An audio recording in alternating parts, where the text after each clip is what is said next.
الحمدللہ رب العالمین، سب تعریف اللہ رب العالمین کے لیے جو عرش عظیم کا مالک ہے اور سارے جہانوں میں اسی کی بادشاہت ہے۔ آج ہم لوگ ایک دوسرے کے ساتھ اس طرح سے دستے گریباں ہو رہے ہیں کہ ایک مسلمان دوسرے مسلمان کو برداشت نہیں کرتا۔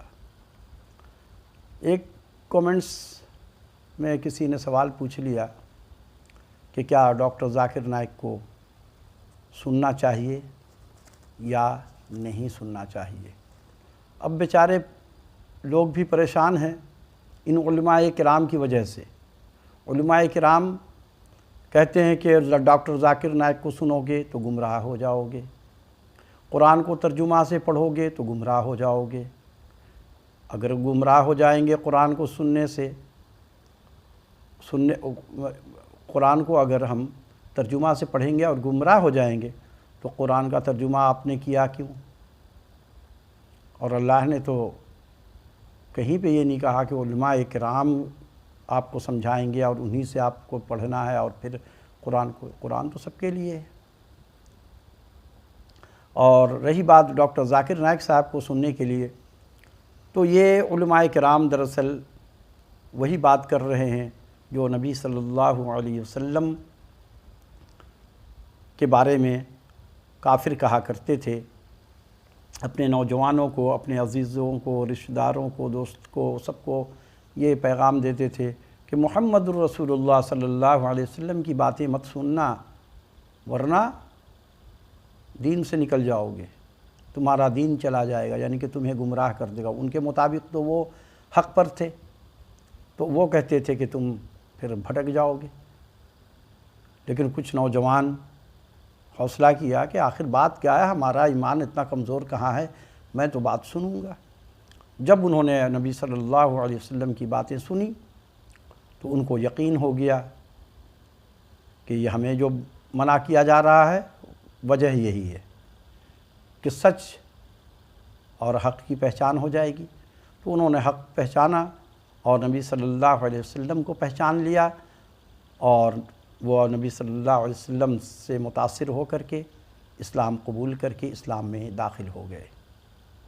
آج ہمارے مسلمانوں کا کردار بھی صرف اسی طرح کا ہے کہ کہیں یہ بریلوی ہے اور ڈاکٹر ذاکر نائک کو سنے گا، یہ دیوبندی اور وہابی نہ بن جائے تو میرا ایک کم ہو جائے گا، ایک کیا کہتے ہیں اسے، یعنی تعداد میں ہم ایک کم ہو جائیں گے۔ تو نبی صلی اللہ علیہ وسلم کی ایک حدیث آپ کو سنا رہا ہوں۔ آپ صلی اللہ علیہ وسلم نے فرمایا کہ اگر کوئی اچھی بات کسی درخت کے پیڑ کے اوپر کسی شاخ پر لکھی ہوئی ہے تو اسے قبول کر لو، اسے لے لو، اور اگر کوئی بری بات ہے تو اسے چھوڑ دو۔ تو آپ کو خوف کیوں ہے؟ کیا اگر مسلمان کے ایمان کیا اتنے کمزور ہو سکتے ہیں؟ اگر اتنے کمزور ایمان ہے کہ وہ ادھر کی بات سنے ادھر چلا جائے، کل ہندو سے کچھ سن لے گا اچھی باتیں تو اس کی طرف ہو جائے گا کہ یہی تو صحیح کہہ رہا ہے، کیونکہ اسلام سے تو ہر مذہب جڑا ہوا ہے۔ اسلام کی باتیں تو ہر مذہب نے اپنے اندر شامل کر چکے ہیں۔ تو وہ جب بات کریں گے، جیسے کہ زنا کے متعلق ہندو بھی کہے گا کہ یہ گناہ ہے، سود کے متعلق ہندو بھی کہتا ہے کہ یہ گناہ کا کام ہے، سود لینا دینا۔ ہندو بھی کہتا ہے کہ کسی کا جائیداد پر قبضہ کر لینا، چھین لینا، یتیموں کا بیواؤں پر ظلم کرنا، ان کا مال کھا لینا، یہ حرام ہے۔ تو آپ تو کہیں گے پھر ہندو بھی مذہب اچھا ہے، میں اسی میں جاتا ہوں۔ لیکن جو بات اس کی اچھی ہے اس کو مان لینا پڑے گا، لیکن جو ان کے اندر شرک ہے اسے بچنا ہوگا۔ تو کہنے کا بات پورا مقصد یہ ہے کہ بات دراصل یہ ہے کہ ڈاکٹر ذاکر نائک کو جو سننے کے لیے منع کرتے ہیں، یہ سارے لوگ دراصل اسلام کے یہی دشمن ہیں۔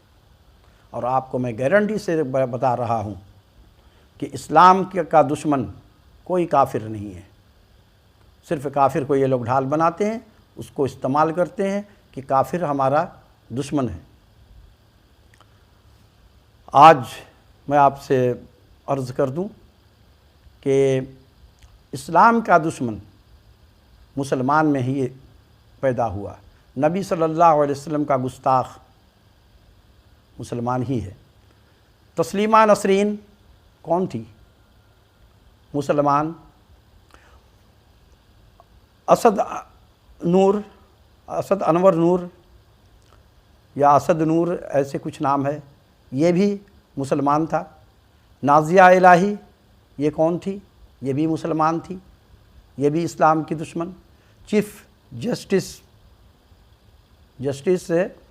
عنایت اللہ مسلم تھا۔ جسٹس دیکھیے قانون کو سمجھنے والا، جبکہ جسٹس کو اسلام کا بھی پتہ ہوتا ہے، اس کے باوجود یہ اسلام کا دشمن۔ وسیم رضوی کون ہے؟ یہ بھی اسلام کا دشمن۔ سلمان رشدی اسلام کا دشمن۔ یہ سب مسلمان تھے، مسلمان ہیں، اور مسلمانوں نے ان کے ساتھ کیا کیا؟ کچھ نہیں کیا۔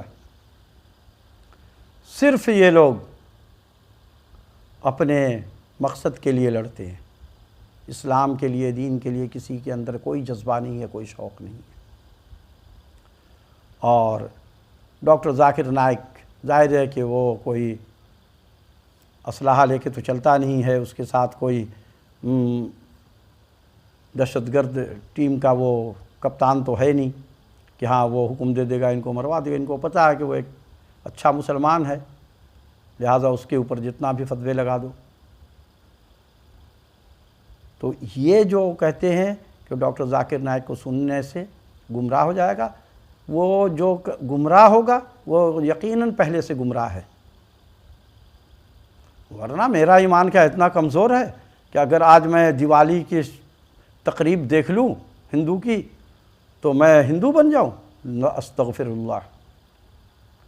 یہ کیسی ہے بھائی؟ ہمارا کیا کام ہے؟ ہم دیکھیں گے ہاں وہ پٹاخے پھوڑ رہا ہے، ہم تو اور اس پر لعنت بھیجیں گے، ہم کیوں اس مذہب کو اپنائیں گے؟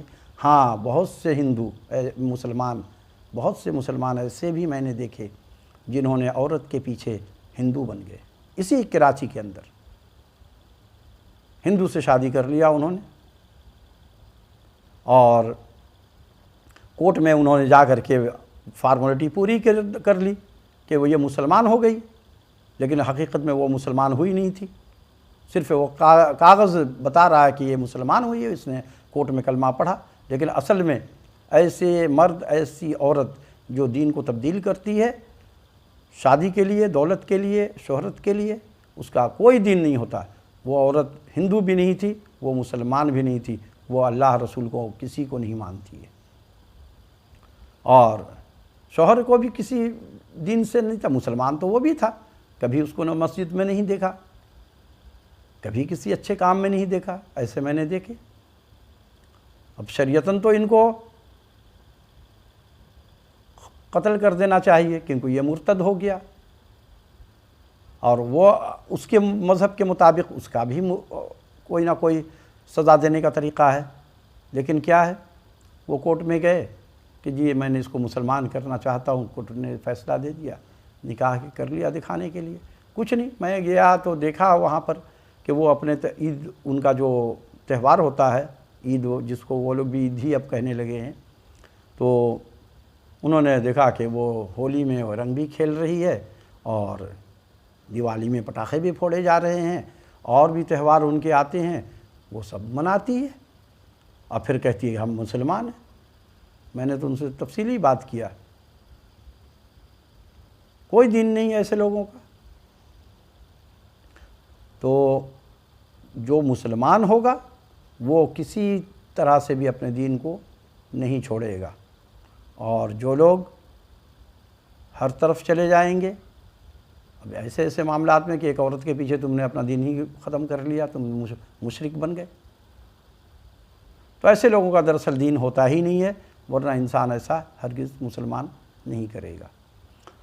تو ڈاکٹر ذاکر نائک کو سننے کی جہاں تک بات ہے تو وہ یہ ہے کہ آپ کو جو بات ان کی، ہر بات تو ان کی غلط نہیں ہے، اگر کسی بات سے آپ کو اختلاف ہے تو آپ اس بات کو نہ لیں۔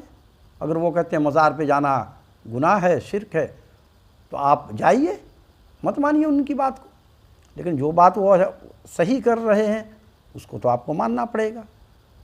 لیکن یہاں حسد کیا ہے، ضد ہے کہ ہم تو اس کو سنیں گے نہیں، اس کی کوئی بات نہیں مانیں گے۔ اگر ڈاکٹر ذاکر نائک کسی کو یہ کہے کہ بھائی آپ کو 5 وقت کا نماز پڑھنا پڑے گا، اگر آپ نماز نہیں پڑھتے ہیں تو گویا آپ مسلمان نہیں ہیں، تو کیا یہ بات اس کی انکار کی جا سکتی کہ وہ غلط کہہ رہا ہے؟ اگر آپ نے اس کو جھٹلایا، جس کا مطلب آپ قرآن کے انکاری ہیں، آپ حدیث کے انکاری ہیں۔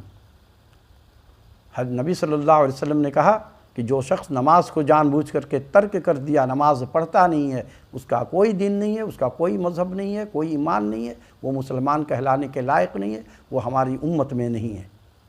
لو سنو، اور یہاں تو سارے مسلمان ہیں، 25 کروڑ پورے کے پورے مسلمان ہیں۔ غسل کا طریقہ نہیں پتہ ہے، وضو کرنا نہیں آتا، جا کے دیکھیے آپ گاؤں میں تو گیا ہوں، وہاں کسی کو وضو کرنا نہیں آتا۔ اب وضو نہیں ہوا تو نماز کہاں سے ہو گئی؟ اور نماز میں وہ جاتے ہیں تو پڑھتے ہی کچھ نہیں ہے، بس امام صاحب جو کر رہے ہیں وہ اٹھک بیٹھک یعنی کہ کر لیتا ہے وہ، اب پھر وہ مسلمان ہے۔ حدیث تو آج کل فتویٰ تو ہندو بھی دے رہا ہے۔ ابھی یہ جو میرا جسم میری مرضی میں ایک سکھ کا نوجوان آیا اور اس نے فتویٰ دیا، اینکر اس کا منہ دیکھتا رہ گیا کہ میں اس سے کیا جواب دوں۔ اس نے کہا کہ یہ لوگ جو کہہ رہی ہے کہ میرا جسم میری مرضی، یہ لوگ مسلمان نہیں ہیں۔ اب بتائیے، سکھ فتویٰ دے رہا ہے کہ یہ لوگ مسلمان نہیں ہیں، یعنی اس کے کہنے کا مطلب یہ تھا نوجوان کا کہ مسلمان کی عورتیں پردہ کا انکار نہیں کریں گی، پردہ بے شک کریں یا نہ کریں لیکن اس کو برا نہیں کہیں گی، تو وہ پھر مسلمان ہے۔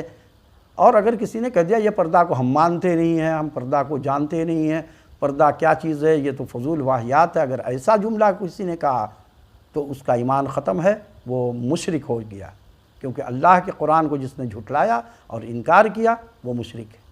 وما علینا الا البلاغ۔